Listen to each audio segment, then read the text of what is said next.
Welcome to the Sandbox Summit, and I'm Wendy Smolin.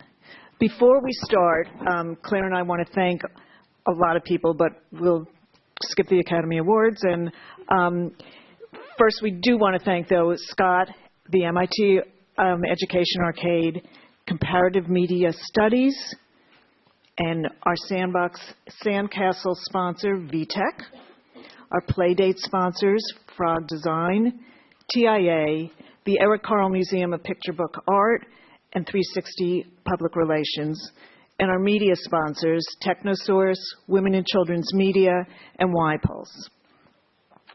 Okay, now let's begin. When Claire and I first envisioned the summit, we wanted to introduce it with a message that showed how important play is, always has been, and always will be. So we asked Justin Johnson of Online Video Contests and Next New Networks to give us his interpretation. While we, Claire and I, were literally thinking about the history of play, Justin thought across platforms, giving us a true sense of what transmedia is about, and it's the next generation of play.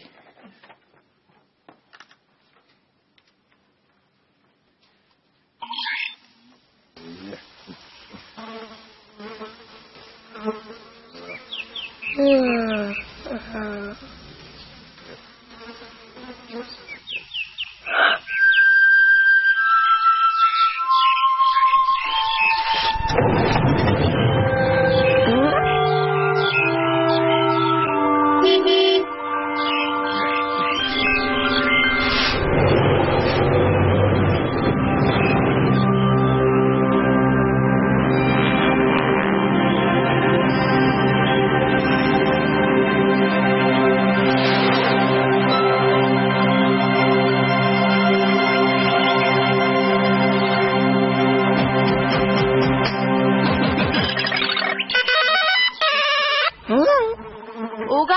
Ooga oo. Ooga ooga ooga ooga ooga ooga ooga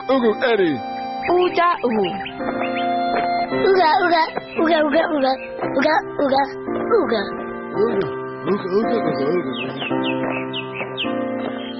Ooga ooga ooga ooga.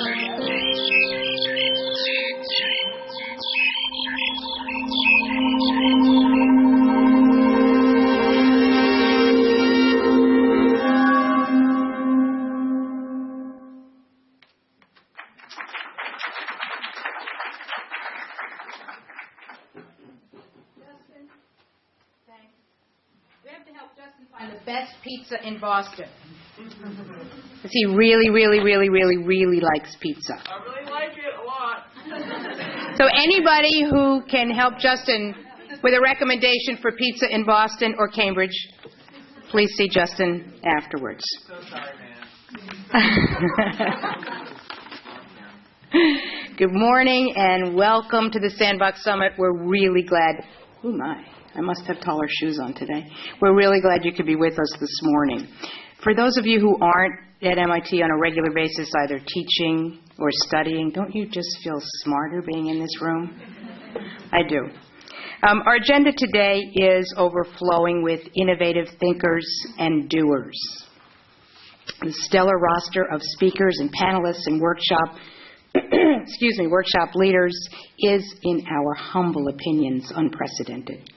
Each one of you, excuse me, it's all that really good Cambridge water. Each one of you, presenter or participant, comes equipped with a passion for your work, a commitment to the synergy of learning and play, and an insatiable curiosity looking for new ways to teach kids how fun it is to learn something new. So without further delay, we'd like to introduce Henry Jenkins, who knows all about fun and learning and all about new ways to look at things and new perspectives. And he is the, I can't say granddad, no, we'll say, he will introduce us all to what transmedia is and talk about how play is changing media and media is changing play. Henry Jenkins.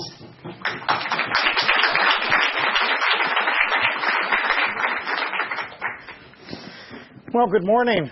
I think I've decided that no matter how far away I move or what I do in life, I will always end up back in Bartos again. But many of you have seen me speak here in Bartos before, and I'm happy to be re-engaged with you now. So the talk I'm going to give today is called Toying with Transmedia. The future of transmedia is child's play. And I found on Google Images this image of people playing in the sand. It seemed appropriate for our occasion. And it suggested I'm going to talk about my concept of transmedia, but talk about how transmedia emerges in many ways from the play of previous generations of media makers. In fact, I'm going to make the argument that in many ways, contemporary transmedia is media produced by the generation that grew up playing He-Man for the generation that's growing up playing Pokemon.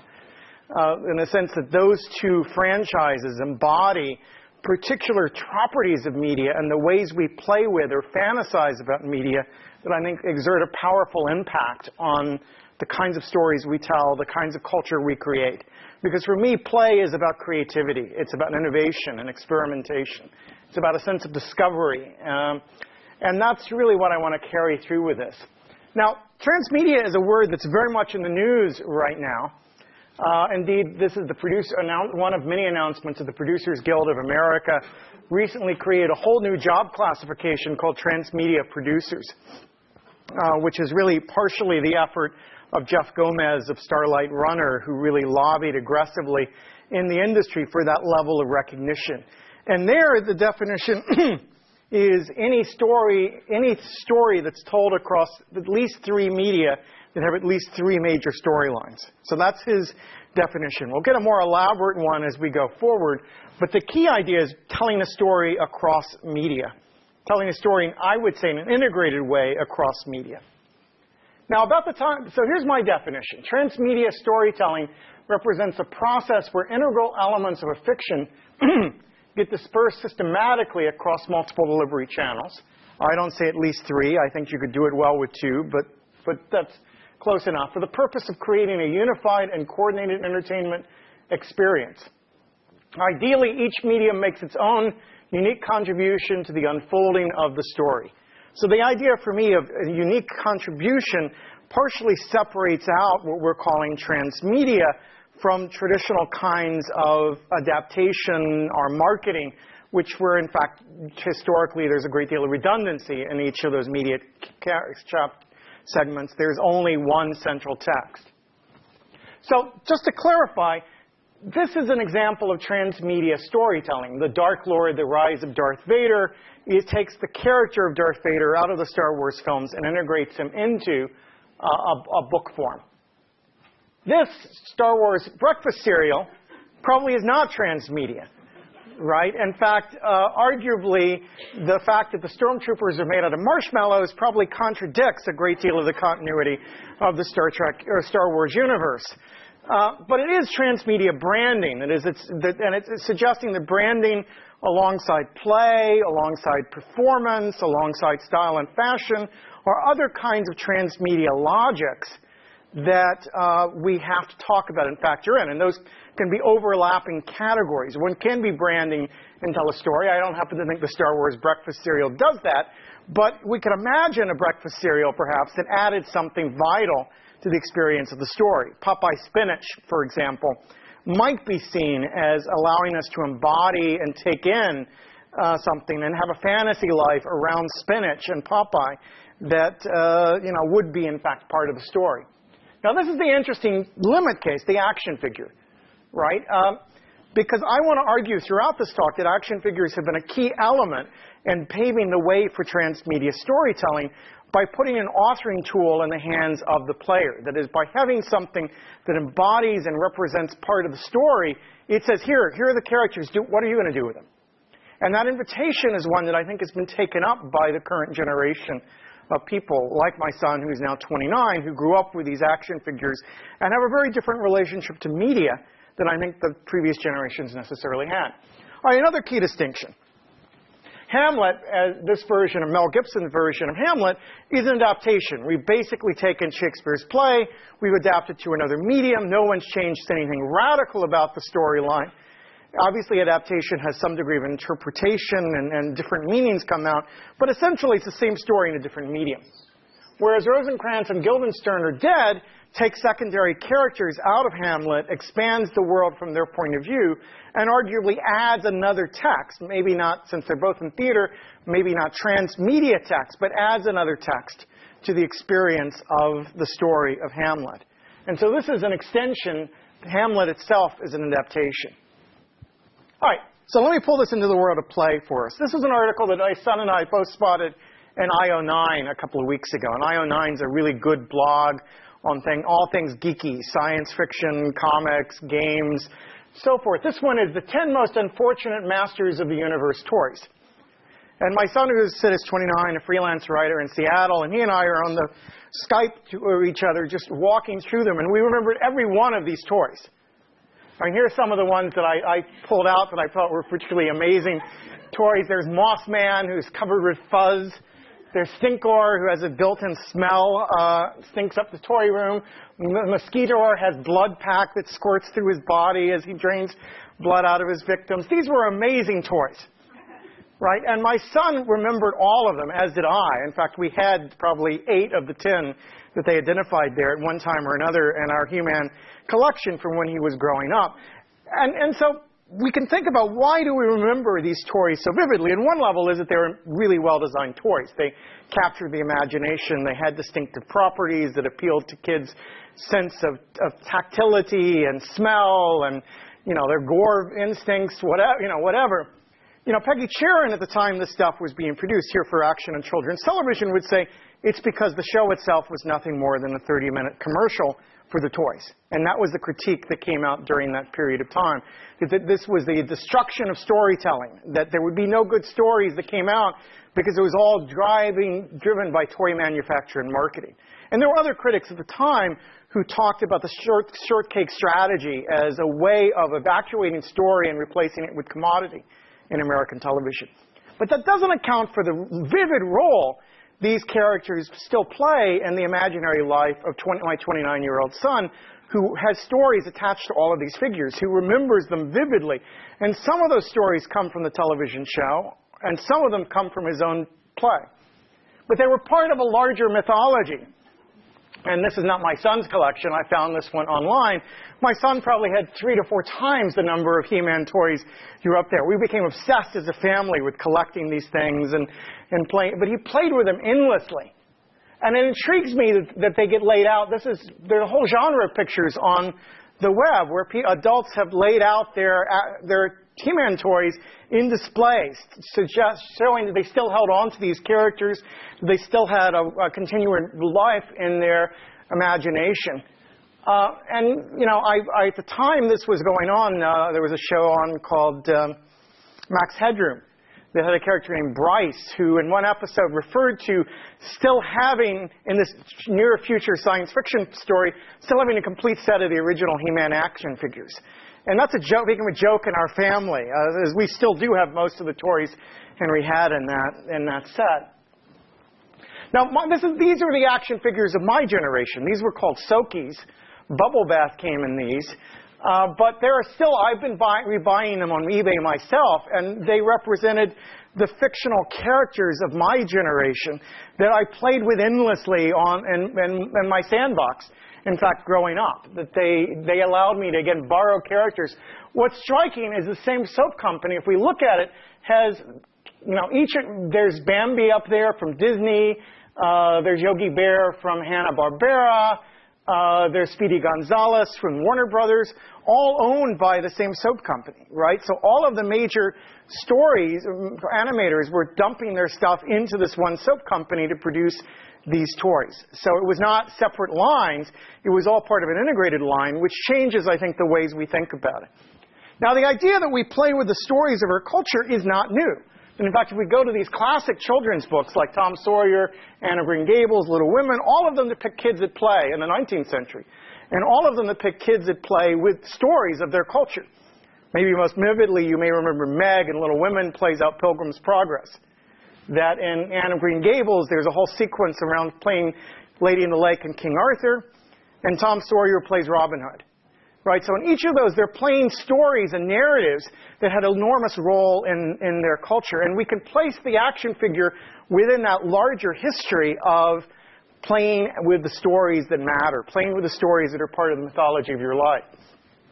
Now, my experience as a father at the time, my most vivid memories of the He-Man dolls was walking into his bedroom barefoot in the middle of the night when he had a bad dream and having one of these pieces of molded plastic stuck in my bare foot, yanking it out and going, Chila, and hearing my son look at it studiously and say, no, Dad, it's sorceress.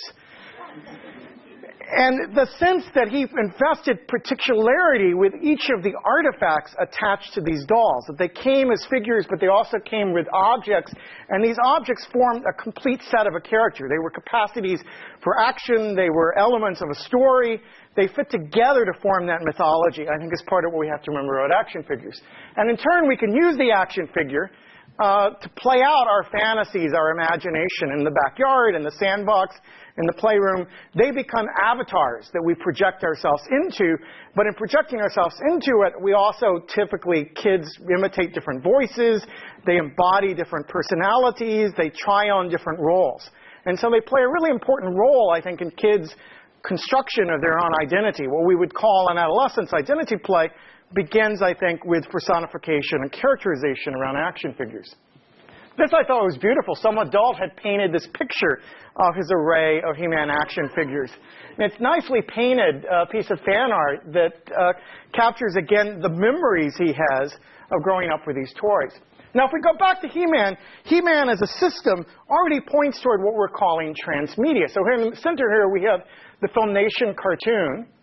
We have here the sticker. These are 3D stickers down below. That's a sticker book for normal stickers up there. These on the other side are the comic books that came with the toys. So that the story of He-Man was embodied in the cartoon, embodied in the action figure, and surrounding it were very specific mythologies around each of the characters that emerged through collecting the stickers and by reading the comic books that came inside. So it was already a beginning of what we would think of as a transmedia system.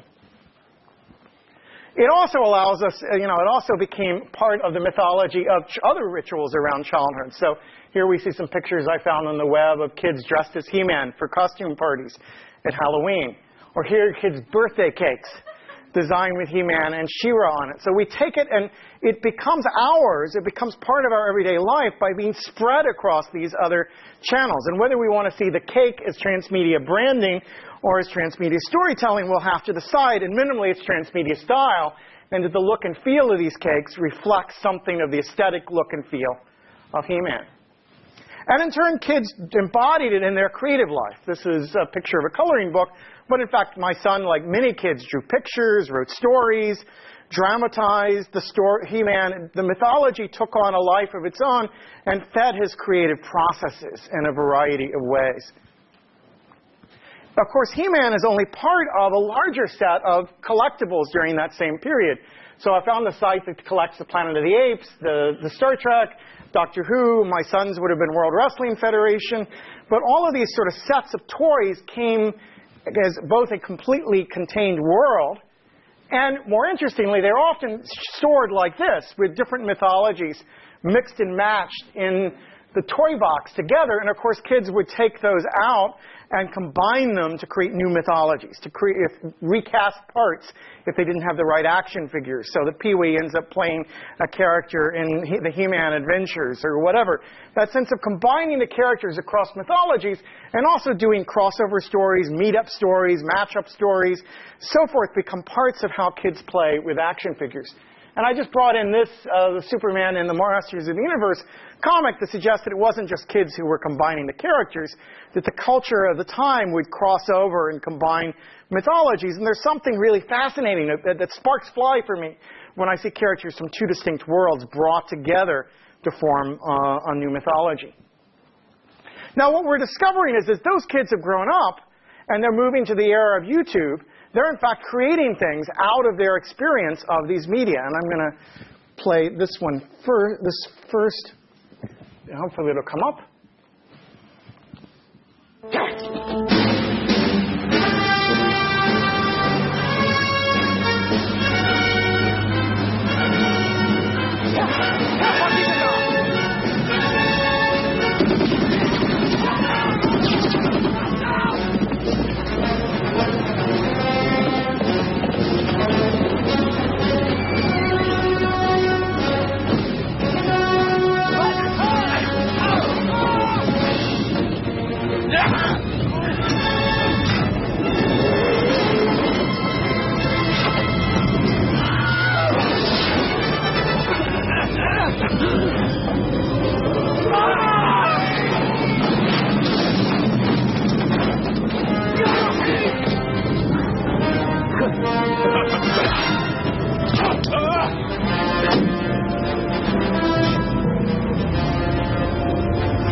So that's one of a number of videos that Probot has produced. But Probot is one of dozens of websites that are out there that are using action figures to create original movies.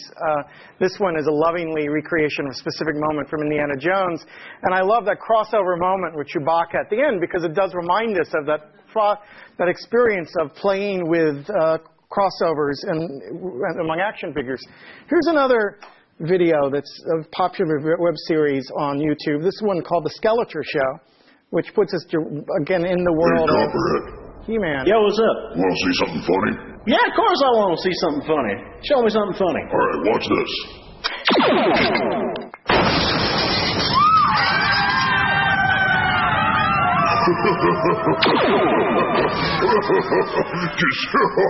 Oh, man. Did you Hey! What? That wasn't funny at all. What do you mean? Look at it. That was not funny. There were kids in there. Oh, well, I didn't think about that. Maybe there were kids in there. I didn't really... That's right. And they probably had little kitty cats. Kitties? Well, I didn't want to kill a kitty. You're right. What have I done?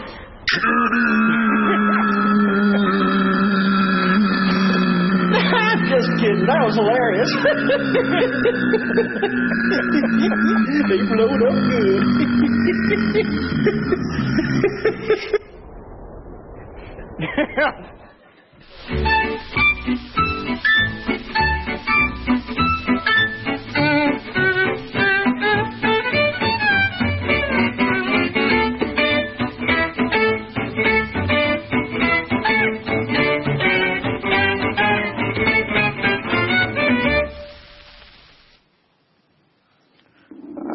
So I was saying to Mindy the other day that there are many great skin products people can use these days, you know. Skin products, moisturizers, things that could make your skin supple and smooth. What are you... moisturizers? What are you babbling on about? I was just thinking, your skin, it's just so... I don't have any skin. What? I don't have any skin. Look at me. Why do you think I'm called Skeletor? I just thought your parents gave you a funny name. My parents gave me a funny name? What, do you think my parents named me Skeletor? Did your parents name you Evil Lynn? No, of course not. I wasn't named Evil Lynn. I was named Lynn. Shut up. Do you want something? All right. So there's a whole series of these on the web, and I definitely recommend them as pretty fun examples of remix video that are out there. But again, you picture this as some 20-something who grew up watching the cartoon show, playing with the toys, and beginning to become a media creator, and their imagination goes back to the mythologies and the modes of storytelling that were part of their childhood play. I think the same mentality produces the Star Wars, the Lego saga games, which again go back to the playroom and reimagine it in contemporary video. Or something like Robot Chicken on MTV grows directly out of the action figure cinema. You know, this is part of the Adult Swim Robot Chicken Star Wars parody. Here's Todd McFarlane, who's the father of the modern action figure. Todd McFarlane, who did Spawn, goes on to create a whole series of action figures for adults. These are just some of the variety of different kinds of action figures for adults. That's Seven Samurai. This one comes out of Japan, not a Todd McFarlane product, but I love the set comes complete with Akira Kurosawa directing the scene. We see the German expressionist. This is a Todd McFarlane did the Cabinet of Dr. Caligari action figures. We have adult entertainment action figures, and I lost the name of the movie. Big Lebowski action figures, yes. So again, examples of how this generation that grew up playing with He-Man is now changing our media. So listen, I'm not going to walk through all of my properties of transmedia storytelling. This is from my blog a few months ago. This is a talk that I gave at Futures of Entertainment. But if we think about these categories up here, the idea of entertainment as a media system that spreads, and we actively spread the media with us, as well as the capacity to drill down deep into any given media property. The idea of elaborate continuities, complex systems versus multiplicities, the ability to imagine many different versions of the same character. The idea of immersion, of going into the world versus extractability, taking the world out with us and carrying it into the world, into our imaginary space. The idea of world building, seriality, subjectivity, and performance. We can see that He-Man had them all. That the He-Man system already points toward everything that I would see as characteristic of our present moment of transmedia. In a sense, the modern sense of transmedia is born through that medium. So we can see modern transmedia as doing the same thing, extracting elements of the world, putting them out there for us to play around with. And the idea of the park bench a la District 9 is it's both a piece of exposition, that is, it already introduces the notion of segregation and of aliens and humans. It's a play space. We can perform there. I've always wanted to take a picture of a cat sitting on one of those benches looking kind of, you're going to tell me to get off? But, you know, and it also is a piece of branding. And it carries over to the web. District 9 has websites. This is an aliens' rights website, which allows us to imagine the world from the point of view of the equivalent of Skeletor or Evil Lyn, that is the sort of constructed evil at least at the beginning of the movie. We can see something like True Blood takes this out into the branding space and creates fake advertisements and billboards and posters for the True Blood products. We can see travel posters that are made for the web or for promotion that encourage us to imagine ourselves visiting these remarkable worlds that appear in our favorite media franchises. When we talk to the people who build it, they are, in fact, often of that generation that grew up playing action figures. That's me talking to Mark Warshaw during an interview I did in Brazil. And Mark talks always about Star Wars as the beginning of his ideas. Mark has gone on to work on Smallville, on Heroes, on Melrose Place, developing a lot of elaborate transmedia franchises. But he says that everything he knows about transmedia, he learned playing with Star Wars action figures and comic books and board games and so forth growing up. And this is Jeff Gomez, who I mentioned earlier. Jeff, when he came to talk to my class at USC on transmedia, spent half the period talking about being a dungeon master at Dungeons & Dragons and how he learned world building, the process of building up his mythology by playing at this game, Dungeons & Dragons, and then the ability to control people's entertainment experience, to shape their emotional responses. Everything he learned about authoring, he says, he learned from being a dungeon master. Now, just as my son might have had that complex mythology of toys arranged on his floor, modern transmedia franchises have that sense of many, many movable parts. They're based on an ensemble cast structure, which is what many critics responded to negatively in He-Man was it generated so many characters, none of them had psychological depth, was the argument. That there was no compelling, vivid character. There was no one you could identify with, and in fact, there were many people you could identify with. This happens to be the command chart for the Zion Resistance Army in the Matrix movies. This is the relationship chart for the X-Men universe and explains why I can't pick one up and just read it.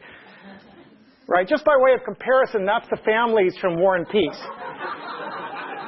I asked you, when people talk about dumbing down popular culture and the complexity of Russian novels, just keep those two images juxtaposed in your mind.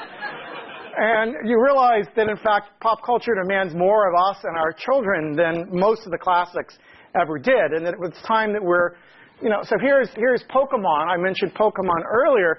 Each of those characters has antagonisms and friendships, has powers, has weaknesses, has multiple states of being. This is a system far more complex than the periodic table. And our schools are telling kids they can't learn 12 Greek gods. This is what our kids are learning on the playground. And Mimi Ito, who's written about this stuff, says that because of this complex system, there's a kind of an early style of collective intelligence that emerges. When any two kids meet on a playground, they immediately start comparing notes because they all know different parts of the system. And they each can be an expert, and they each can pool knowledge, and they can learn from each other as they talk on the playground about the properties of this large, expansive set that constitutes a modern media franchise. Again, a lot of this stuff grows out of the childhood experiences. So Pokemon itself, the people who produced Pokemon said that they grew up playing beetle battles, which is apparently a popular hobby in Japan. And you can see the connections between this Japanese kid watching these two beetles battling out in a ring and the properties of various media versions of Pokemon are very much in common.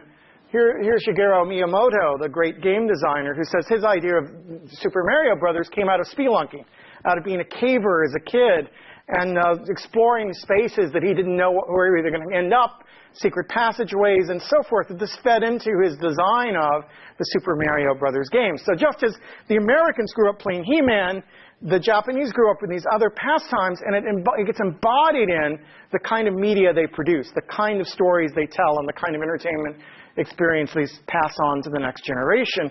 And as that happens, then we want to think, well, what's the next generation going to do? If this is the raw materials, Super Mario, Pokemon are the raw materials out of which the next generation of storytellers are going to create their worlds and their stories, what will that look like, given the cycle I've shown here in terms of He-Man beginning to shape our culture? I really love the recent Tim Burton Alice in Wonderland. It got totally trashed by critics. In part, it got trashed because it wasn't a literal adaptation of the book Alice in Wonderland. But it, in fact, invites us to think about a different history of Alice in Wonderland, which is a story that was always being retold, a story that was expanded not by the author. Lewis Carroll has a couple of Alice books.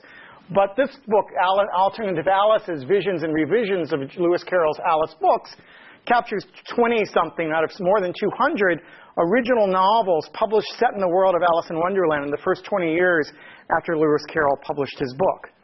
Doing what Tim Burton's movie does, take the Mad Hatter and makes her an appropriate lover for an adult Alice, exploring it from different political points of view, exploring alternative endings, suggesting this process of play, again, with the materials of our culture goes way, way back. And I would say any history of transmedia is full of accounts from children's literature. So I'm going to walk us through a couple of others. But Alice, I think, is interesting. Alice in Wonderland is a story that just continually gets retold. This is Alan Moore's Lost Girls, which has Wendy, Dorothy, and Alice as his central protagonists. This is the Schrenkmeyer Alice. This is a recent Sci-Fi Channel Alice. This is a manga Alice, recently published. This is American McGee's Alice, which was a video game series. This is Alice in Sunderland, a really amazing comic by Brian Talbot.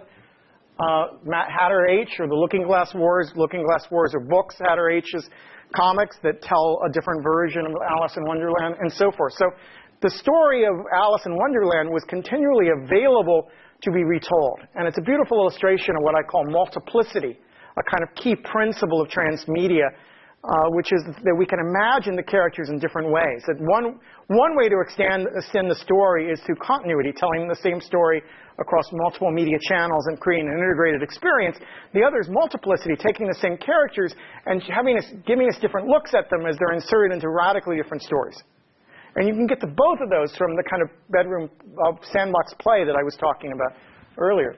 Now, this Felix on the Chevrolet dealerships on the edge of the USC campus. And so I see it every morning going in to work, and it's always an inspiration to me. And partially what it inspires me to think about is how far back the idea goes of taking characters and spreading them across media channels. So Felix was a comic strip character adapted to animation, who became a stage play. There was stage play at the time and sheet music at the time. There was plush toys at the time. He was one of the first characters broadcast on American television, one of the major networks. That was their initial broadcast symbol. So Felix was a transmedia personality. The difference is that Felix had amnesia, that Felix didn't remember who he was from one medium to the next. Right? Each story is self-contained. Even the individual cartoons have no seriality, no continuity. They are just individual stories involving this character. But if we think about characters like Felix or Mickey Mouse or Bugs Bunny, their spread across media already points to the fact that a character could live in multiple media spaces. And again, it was explored first, I would argue, by characters who aimed at children and the childlike adult. L. Frank Baum is another early thinker about the system, and Baum comes much closer to a modern sense of transmedia. Again, Wizard of Oz we think of today as a single story, and mostly we think of the plot of the MGM musical, which is partially the plot of the original Wizard of Oz book. But in fact, there were 20-something Oz books that Baum wrote himself, Baum also produced films that had their own original stories, and Baum created stage plays. And most interestingly, he did lectures where he brought in clips from his movies and slides he created specifically for the lecture and presented himself as a geographer who showed us the world of Oz. And that tells us the fact that Baum labels himself the royal geographer of Oz tells us that he understood Oz as a world much more than as a story or in a story system. That the Oz as a world was full of interesting nooks and corners we could explore.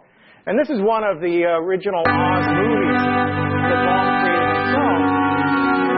And it's full of these moments where the characters arrive at a new land, are greeted by the curious people who live there, are shown walking as they explore mazes, caverns, passageways, and meet a boss that they have to challenge and overcome.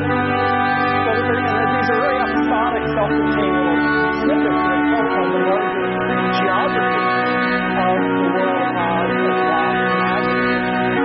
They often were designed to take advantage of early special effects technology.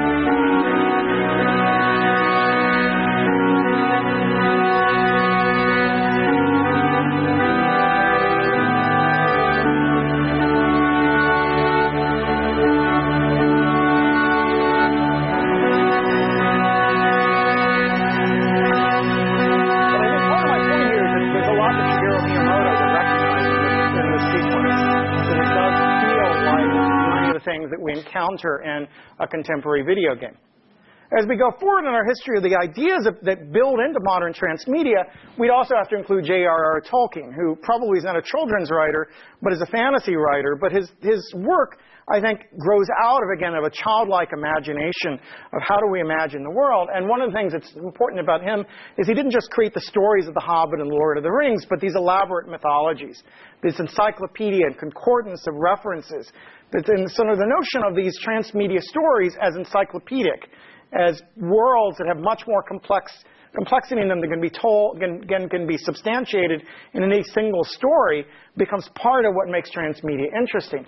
That Tolkien, like Baum, as a map maker, fleshes out the geography of his space and holds open lands that have no stories taking place in them, so the readers can project their own imagination over what's going on in those yet undescribed segments of the map. And he also was a songwriter. Right? So the idea that he wrote songs that run through those books, various people have set them to music. The modern folk music movement, which is folk music based in fantasy and science fiction, was partially inspired by Tolkien's songs. And they gave us a chance to perform or embody the narratives of Lord of the Rings. Now, this is the real father of modern mass media, right? Here's Walt Disney pointing to the park, Disneyland, that's about to open. He's pointing to it in the first episode of the Disneyland television show, which was organized in the segments Fantasyland, Frontierland, Tomorrowland, and so forth, that reflected the structure of the park.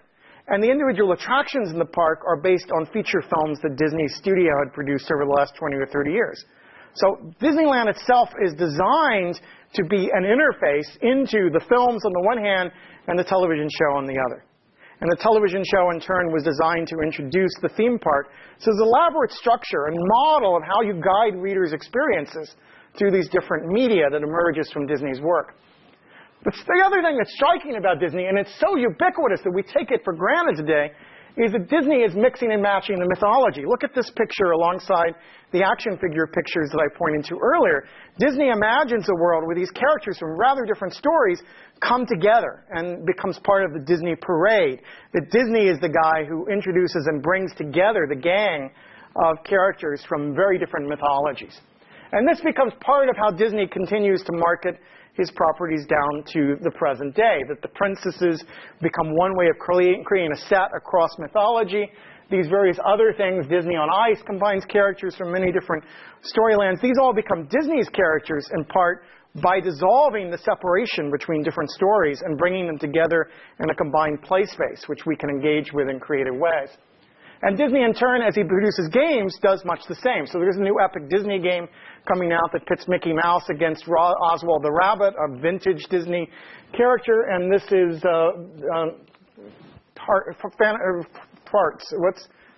Kingdom Hearts, yeah, I just went blank again. Kingdom Hearts, which combines characters from Japanese games and Disney mythology.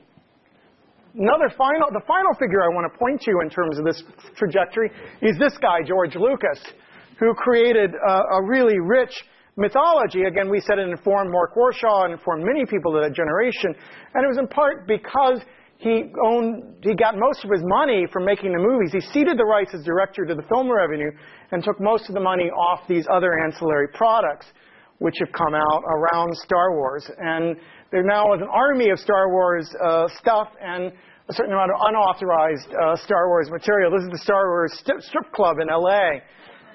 that somehow has not gotten shut down yet, but does Stormtrooper burlesque. If we think about the conception of Star Wars, it becomes now the perfect transmedia mythology with many movable parts, with many different extensions, many different worlds, all part of one larger conception, one larger continuity. And in turn, it translates back into toys and action figures that we can play with on the bedroom floor, in the sandbox, and create our own narratives. So I will end there with that image, but I want us to sort of think about the action figure as the beginning of transmedia the transmedia movement from at least a certain direction. Thank you very much.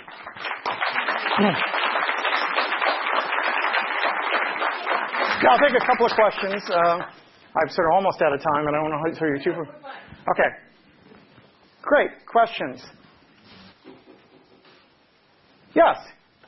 What do you think the next upcoming transmedia technology will be? This seems like a lot of stuff that, it's modern, but it's older. What's in the future of transmedia? Well, I think the thing to pay attention to is probably the mobile phone, which has finally hit critical mass in the United States after lagging behind most of the rest of the world. And what we're seeing elsewhere is already people developing very location-aware applications of games and so forth that I think will have real interesting implications for what we're calling transmedia.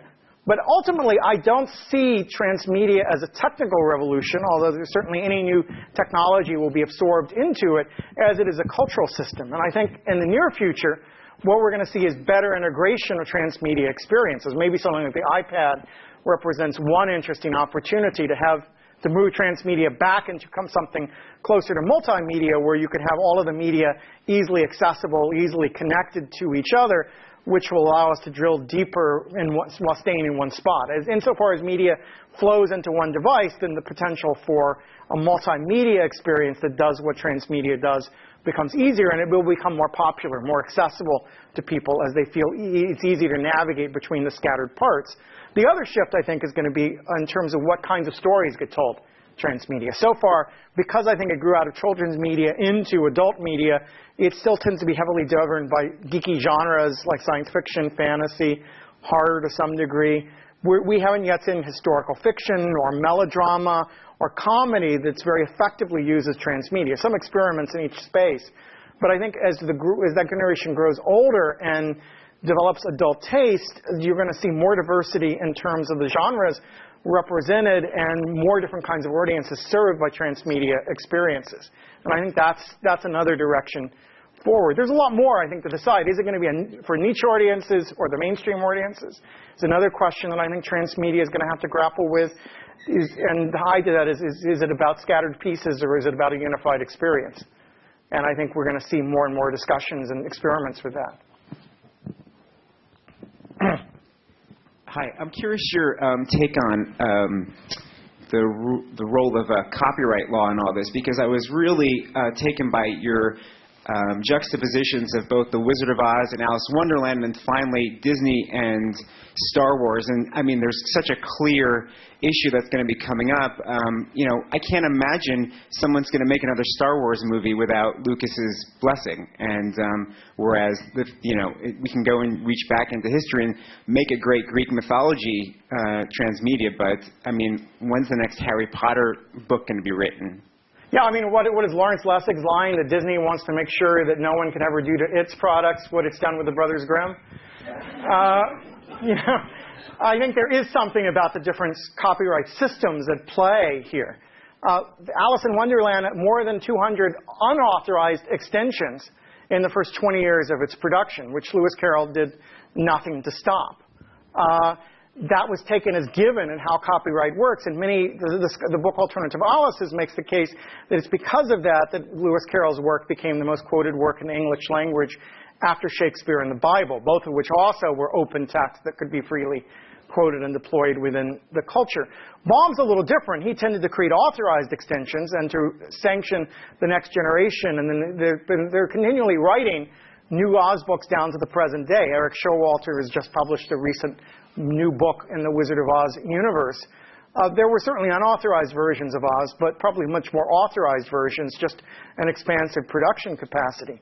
By the time we get to Disney and Lucas, they're incredibly litigious. There's a new movie out, People versus George Lucas, which puts Lucas on trial for his crimes against fandom and the ways in which he's turned his back on his audience and has frustrated their ability to create and engage themselves with the works that he threw out to the world. And this is a very lively debate. That said, we do see the Raiders of the Lost Ark video that's unauthorized, and we see the He-Man remixes that are unauthorized. We live in a moment where it is really hard to shut down all remix or unauthorized creativity. And in fact, I think that popular practice will probably ultimately swamp copyright law in terms of its ability to regulate. The system is going to have to give, I think, in some level, and it already is, that the number of cease and desist letters going out to take down fan fiction has dried up almost entirely. It seems to me now the studios tolerate fan fiction as something that they accept as maybe potentially even valuable to them. YouTube still is doing takedown notices pretty aggressively against remix, but even it has an appeals process which sees transformative work and parody as part of a defense against outright copyright theft, and it becomes a much more complex picture at that moment. And I think the law is giving, both in terms of concepts of parody, transformative use, and fair use, are all defenses that have emerged and been strengthened in recent years as people are pushing back on the right to participate. But there's no question that Disney, if it had been simply Disney's Alice in Wonderland, it would not have had the impact on the culture it did compared to Alice in Wonderland, which could be retold by many different groups for many different purposes. We have time for one more question. Don't be shy. Do you ever worry that the technology will actually limit creativity? You know, you got a He-Man action figure, do whatever the heck you want, but as we get into gaming and lines, you know, is that a concern for you? It's a potential concern, sure. Keep in mind that my parents' generation, and maybe some of my generation, were very worried about those He-Man action figures as being overly specified, as limiting their use, as limiting the imagination. That, again, was part of what Peggy Charon's complaint from Action for Children's Television was about, the limiting of children's imagination by literal embodiments of characters from media franchises. I think kids' imagination is incredibly resilient and flexible, frankly. If there's any way to break the toy and have more fun with it, kids will break the toy. And I think the same is true of electronic toys and games, you know, that you figure out how to manipulate them. I mean, I used to have a Casper the Ghost where you pulled a string and it spoke and had 6 things it could say on a record, but I quickly calculated which it would say when and developed scripts so that Casper always said what I needed to do as I went along in the story. You can always, no matter how limited the device is, open up new ways of engaging with it creatively and expressively. Does it mean that we should over-specify? Probably not. But where do we draw the lines? I do see a value in medium-specific, story-specific characters as tokens that allow easy sharing of fantasy between 2 players. I think there's some real advantages of action figures over sticks and pine cones in terms of enabling a shared experience between 2 players. I think if you limit too much what those stories can do, you do lose some of the flexibility that they're involved with. But I always will root for kids' imagination over toy makers' designs. At the end of the day, it's going to be broken and played with whatever way the kid wants. Great.